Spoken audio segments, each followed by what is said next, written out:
పిల్లలు కావాలనే మీ కలను నెరవేర్చుకోండి. మొదటి కన్సల్టేషన్, మొదటి స్కానింగ్ ఉచితం. వివరాల కొరకు హెగ్డే ఫెర్టిలిటీని సంప్రదించండి. నమస్కారం అలఘరి రవీంద్రనాథ్ గారు. నమస్తే అండి నాగరాజు గారు. భగవద్గీత చాలామంది ఇంట్లో ఉండాల్సినటువంటి బుక్ అని చెప్పేసి మాట్లాడుకుంటూ ఉంటాము. మన దైనందిన జీవితంలో ప్రతి ఒక్కరూ ఇదొక భాగమైపోయేలాగా వాటినే మనం బేస్ చేసుకొని మనం బ్రతుకుతూ ఉన్నాము. అయితే ప్రతి ఒక్కరింట్లోనూ ఇవాళ వీటికి సంబంధించినటువంటి వాటిలో ఒక సందేశాత్మక రూపంలో వీడియోస్ చేస్తే బాగుంటుంది అనేటువంటి ఉద్దేశంతో ఈ ఎపిసోడ్ని, ఈ సిరీస్ని స్టార్ట్ చేయడం జరుగుతుంది. మొదటగా అంటే గీత సారాంశం ఏంటి, ఎక్కడి నుంచి స్టార్ట్ చేశారు, ఎలా మొదలైంది? చాలా గుహ్యమైనటువంటి ప్రశ్న నాగరాజు గారు, చాలా పెద్ద ప్రశ్న. అపారమైన జలరాశి దగ్గరికి వెళ్ళి మనం ఒక చెంబుడు నీళ్ళు, ఒక గ్లాసు నీళ్ళు తీసుకున్నట్టుగా ఉంటుంది మీ యొక్క ప్రశ్నల సమాధానం. మన దైనందిన జీవితంలో గీత యొక్క ఉపయోగం ఏమిటి అన్నది దానికి సమాధానం ఇదే. అపారమైన జలరాశి ఉంది, అమృత భాండాగారం ఉంది. అమృత భాండాగారం దగ్గరికి వెళ్ళి మనం ఏం కావాలంటే అది తీసుకోవచ్చు. ఆ అపార జలరాశి, ఆ అపార అమృత భాండాగారమే భగవద్గీత. కలియుగానికి ప్రారంభానికి ముందు 38 సంవత్సరాలకు పూర్వం మహాభారత యుద్ధంలో అర్జునుడికి ఉపదేశించినటువంటి ఒక శాస్త్రమే గీతా శాస్త్రం. అంటే భగవంతుడు మాట్లాడారు కాబట్టి, భగవంతుడెవరు? ఐశ్వర్యస్య సమగ్రస్య ధర్మస్య యశస్సు శ్రియ జ్ఞానవైరాగ్య యోశ్చైవ షన్నాం భగ ఇతీరవహ అంటుంది వేదం. అంటే అందరినీ భగవంతుడు అంటారా? కాదు. ఎవరికైతే ఇప్పుడు నేను చెప్పినటువంటి ఈ 6 ఐశ్వర్యాలు ఉంటాయో వారిని మాత్రమే భగవంతుడు అంటుంది. అందుకే ఆ భగవంతుడు ఎవరు? సాక్షాత్తు శ్రీకృష్ణ పరమాత్మకి ఇప్పుడు నేను చెప్పినటువంటి ఈ 6 గుణాలు ఉన్నాయి కాబట్టి అతను మాత్రమే భగవానుడు అని అనడం జరుగుతుంది. అతనొక్కడే కృష్ణం వందే జగద్గురు. ఈ ప్రపంచానికి ఏకైక గురువు ఎవరైనా ఉన్నారంటే కృష్ణం వందే జగద్గురు. ఒక గురుస్థానంలో నిలబడి తనే అర్జునుడిగా, తనే నరనారాయణుడి రూపంగా అర్జునుడిగా బోధించినటువంటి ఏదైతే ఈ శాస్త్రం ఉందో, అందుకే దీన్ని గురుముఖతః కొంత నేర్చుకోవడం అన్నది శాస్త్ర పరివాక్యం. కాబట్టి గురువుగా అక్కడ కృష్ణ పరమాత్మ ఉన్నాడు, ఆచార్యుడిగా అతనే ఉన్నాడు. అతను భగవంతుడిగా ఉండి ఉవాచ భగవంతుడు తెలియపరిచాడు కాబట్టి దీన్ని భగవద్గీత అంటారు. మరి మన దేశంలో, మన యొక్క సాహిత్యంలో, వేదవాంగ్మయంలో ఇంకా గీతలు లేవా? అనేక గీతలు ఉన్నాయి. అష్టావక్ర గీత ఉంది, కపిల గీత ఉంది, విదుర గీత ఉంది.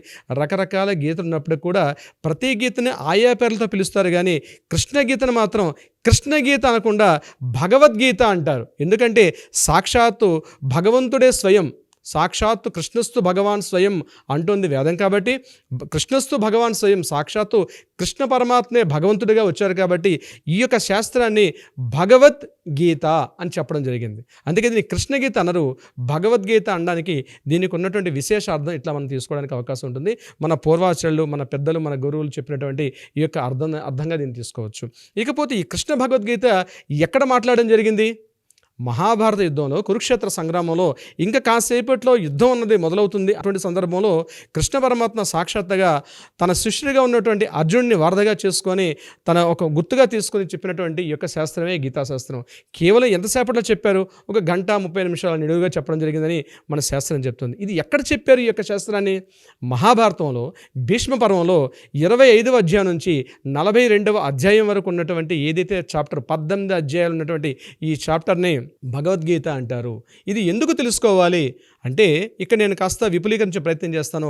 కొంత ఉపోద్ఘాతానికి వెళ్ళే పరిచయ వాక్యాలు చేస్తాను నాగరాజు గారు. ముఖ్యంగా ఈ యొక్క ప్రపంచం అంతా కూడా, మనుగడంతా కూడా, ఈ విశ్వం యొక్క ఆలంబన అంతా కూడా ప్రకృతి మండలాన్ని ఆధారం చేసుకుంటుంది. ఈ ప్రకృతి మండలంలో మనం ఈరోజు ఉన్నాం, రేపు ఉంటామా తెలియదు, మరలా వస్తాం, మరలా పోతుంటాం. నిన్న ఉన్నవాళ్ళు ఈరోజు ఉన్నారంటే ఇక్కడ లేరు, మరలా రేపు వస్తారంటే వస్తారని చెప్తుంది మన వేదవాంగ్మయం, మన శాస్త్రాలు. పునర్జన్మ కంటిన్యూగా ఉంటుంది. కాబట్టి ఈ వచ్చినటువంటి ఈ యొక్క దీని మొత్తాన్ని కూడా క్రియలు అంటారు. ప్రకృతిలో గాలి వీస్తుంది, నదులు ప్రవహిస్తూ ఉన్నాయి, సముద్రపు అలలు వెళ్తూ ఉన్నాయి. ఇదంతా కూడా క్రియలు అంటారు. ఒక క్రియ జరగడానికి ఒక కారణం అన్నది అవసరం. ప్రతి క్రియకి ఒక కారణం ఉంటుంది. అంటే ఈ ప్రతి క్రియకి కార్యము, కారణము, క్రియ. కార్యము, కారణము, క్రియ, ఈ 3 కూడా ఉంటుంది. ఈ క్రియా కార్యము ఇవి జరుగుతూనే ఉంటుంది. ఈ యొక్క ప్రపంచ మండలంలో, ఈ యొక్క విశ్వమండలంలో జరుగుతుంటే ఉంటాయి. ఈరోజు ఉన్నాం, రేపు ఉండకపోవచ్చు, కానీ మరలా పునర్జన్మగా పుడతా ఉంటుంది మన పునర్జన్మ సిద్ధాంతం ఇచ్చి. అయితే ప్రతి మనిషి, ఈ యొక్క ప్రకృతి మండలం ప్రతి మనిషి కూడా కొన్ని అవసరాలు ఉంటాయి. మనం ఈరోజు ఉన్నాం, ఈరోజు మనం మాట్లాడుకుంటున్నాం. ఎందుకు చేస్తున్నాం? ఏదో ఆశించేస్తాం. కూర్చున్న మీరైనా, ఇక్కడ మాట్లాడుతున్న నేనైనా, ఎవరైనా ఏదో ఆశించి చేస్తాం. చెయ్యాలని మనం చేయడం లేదు. ఏదో కావాలి అని మనం చేస్తాం. ఏదో ప్రతిఫలం పొందాలి. ఇప్పుడు ఉద్యోగం చేస్తున్నాం, ఒక ఉద్యోగస్తుడి దగ్గరికి వెళ్ళి ఎందుకై ఉద్యోగం చేస్తున్నామంటే, నాకు ఇది కావాలి, నా భార్య పిల్లల్ని పోషించుకోవాలి, నాకు కంఫర్ట్స్ కావాలి, నాకు ఈ కారు కావాలి, నాకు ఈ భవంతి కావాలి, ఈ బిల్డింగ్ కావాలి, ఈ ఆస్తులు కూడబెట్టాలి. అందుకోసం మనం చేస్తున్నాం. ఎందుకు చేస్తున్నావు? ఏదో పొందాలని చేస్తున్నాం. అంటే ఈ ప్రపంచంలో మనం ఏదో చెయ్యాలని చేయడం లేదు, ఏదో కావాలని చేస్తున్నాం. అంటే ఏదో పొందాలని చేస్తున్నాం. ఏది పొందాలని చేస్తున్నాం? ఆ పొందాలనే ప్రక్రియలో నీకు తృప్తి ఉందా? ఎవరైనా బాగా కోటీశ్వరుడి దగ్గరికి వెళ్ళి నువ్వు బాగా చేస్తున్నావు కదా, నీకు తృప్తి ఉందా అంటే లేదండి. ఒక అందమైన భార్య వచ్చింది, అందమైన ఆస్తులను తీసుకొచ్చింది, తృప్తిగా ఉందంటే తృప్తిగా ఉంది కానివ్వండి, నాకు ఇంకా అది ఉంటే బాగుంటుంది అంటాడు. ఒక భవంతి కట్టుకున్నాడు, ఒక 3 అంతస్తుల మేడ కట్టుకున్నాడు. ఆయన దగ్గరికి వెళ్ళి నువ్వు హ్యాపీగా బాగున్నా తృప్తిగా ఉన్నావు అంటే లేదండి, నాకు పలానా లోటు ఉంది, నాకు ఇంకా తృప్తి చెందనటువంటి ఒక మనిషి యొక్క ఎప్పుడు కూడా కామా ఉంటుంది, దీనికి ఎక్కడా ఫుల్ స్టాప్ ఉండదు. అందుకే ఒక మహానుభావుడు అన్నట్టుగా ఈ తృప్తి చెందకపోతే ఏమొస్తుంది? అసంతృప్తి వస్తుంది. అసంతృప్తి దేనికి పరాకాష్ఠగా ఉంటుంది? ఏడుపుకి పరాకాష్ఠగా ఉంటుంది. అవును. ఏడుపుకి భాష లేదు, నవ్వుకి భాష లేదు. ప్రతి ఒక్క వ్యక్తి ఏడవని మనిషి ఉంటాడా? నవ్వని మనిషి ఉంటాడేమో కానీ ఏడవని మనిషి అనేవాడు పుట్టుకతోటే ఏడుపుతో మొదలవుతుంది మన యొక్క జీవితం. ఏడుపు లేకుండా మనిషి అనేవాడు ఉండడు. ఆ ఏడుపు అంటే ఏడుపు ఒక్కటే మనం శిశువుతో మొదలవుతామట. ఆ ఏడుపు చీకట్లో కూర్చుని ఏడుస్తాం. వెలుగు అనేది ఆ శిశువు కాస్త బిడ్డగా పెద్దవాడవుతుందట. సో వెలుగు అనేది సంతృప్తి అయితే చీకటి అనేది అసంతృప్తి. ఈ అసంతృప్తితో ఉన్నటువంటి అర్జున విషాద యోగం, విషాదంతో స్టార్ట్ అవుతుంది మన యొక్క భగవద్గీత. ఎక్కడ స్టార్ట్ అవుతుంది? ఏడుపుతో స్టార్ట్ అవుతుంది. ఎందుకు ఏడుస్తున్నావు? నాకు తృప్తి చెందలేదు కాబట్టి ఏడుస్తున్నాను. అంటే తృప్తి చెందలేదంటే నీకు అసంతృప్తి అన్నది ఉంది. ఏ అసంతృప్తి ఉంది? ఇక్కడ గీత యొక్క అవసరం పడుతుంది. అసంతృప్తి ఉందా మనిషికి అంటే ఇక్కడ విభేదిస్తుంది గీత. నీకు అసంతృప్తి లేదు, ప్రతిదానికి ఒక కారణం కావాలి. ఏ పని ఒక కార్యానికి ఒక కారణం కావాలని ఎలా అయితే ముందనుకున్నామో అదేవిధంగా ఇప్పుడు నువ్వు ఏడుస్తున్నావంటే నీ ఏడుపుకి కారణం ఏమిటి? నాకు పలానాది నాకు దక్కలేదు, నేను పలానాది నాకు పొందలేదు, నేను పలానాది సాధించుకోలేకపోయాను, అందుకే ఏడుస్తున్నాను. నీకు పలానాది సాధించుకోలేవా? లేదు, నువ్వు సాధించుకోవాల్సిన అవసరం లేదు. నువ్వు ఇలా వెళ్తే నువ్వు సాధించుకోవచ్చు అని మార్గ నిర్దేశం అని పద నిర్దేశం చేసిందే భగవద్గీత. ఇక్కడ గీత యొక్క అవసరం అనేది ఇక్కడ మొదలవుతుంది. అందుకే భగవద్గీత మొత్తం 18 అధ్యాయాల్లో కూడా మొట్టమొదటి అధ్యాయం అర్జున విషాద యోగం. అర్జున విషాద యోగం తర్వాత రెండవది వచ్చింది సాంఖ్యయోగం. సాంఖ్యయోగంలోకి వెళ్ళే ముందు స్వామి ఫస్ట్ మొట్టమొదటిగా చెప్పిన శ్లోకం ఏంటి? అశోచ్య నన్వశోచస్తం ప్రజ్ఞావాదాంచ భాషసే గతాసూంచ నాను శోచంతి పండితాః. అశోచ్యానన్వశోచస్వం, శోచింపదగడానికి కోసం నువ్వు శోచిస్తున్నావు. దేనికైతే ఏడవకూడదో దానికోసం ఏడుస్తున్నావు. అశోచ్య నన్వశోచస్వం ప్రజ్ఞావాదాంచ భాషసే.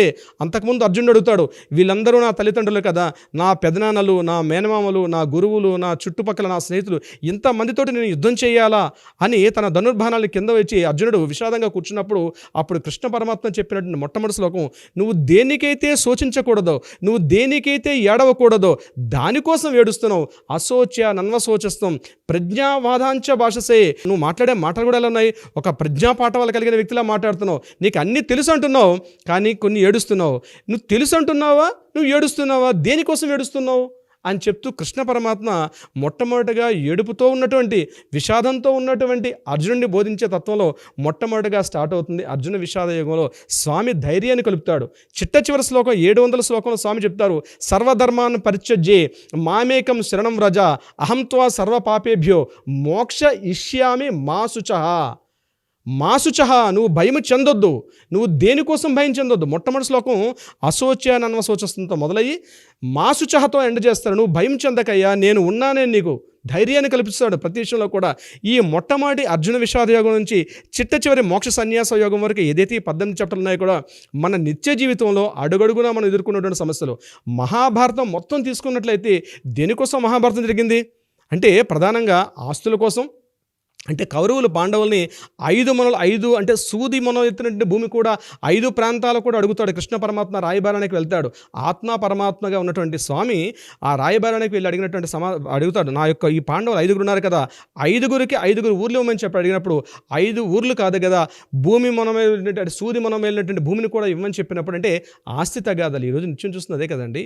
ఈరోజు కోర్టుల్లో చూస్తే 100,000 కేసులన్నీ కూడా దేనికోసం ఉంటాయంటే ప్రధానంగా ఉన్న 5 సందర్భాలే.